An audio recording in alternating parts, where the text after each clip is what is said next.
Hi friends, welcome to Banu lifestyle. எல்லோரும் எப்படி இருக்கீங்க?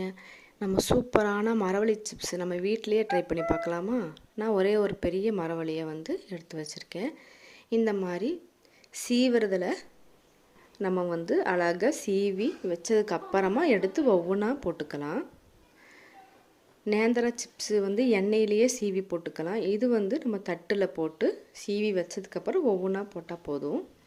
நல்லா எண்ணெய் ரொம்ப சூடாகாமல் சூடும் இல்லாமல் கரெக்டான சூட்டோட வச்சு போட்டதுக்கப்புறமா பாதி சிம்மில் வச்சுக்கோங்க. ரொம்பவும் சிம்மில் இல்லாமல் ஃபுல்லாக வைக்காமல் வச்சுட்டு இந்த மாதிரி கம்மியாக வச்சு ஒரு 5 நிமிஷம் ஆகும். எப்படியும் நல்லா மொறுன்னு சூப்பரான மரவள்ளி சிப்ஸு. 1/2 டீஸ்பூன் உப்பு, 1/2 டீஸ்பூன் மிளகாய்த்தூள் போட்டு நல்லா குலுக்கி விட்டுட்டு இந்த மாதிரி அது மேலாவது போட்டு நல்லா அந்த சிப்ஸை குலுக்கி விட்டதுக்கப்புறமா சூடாக இருக்கும். ஒரு 5 நிமிஷம் கழிஞ்சு சாப்பிட்டு பாருங்கள். சூப்பரான மரவள்ளி சிப்ஸ் மொறு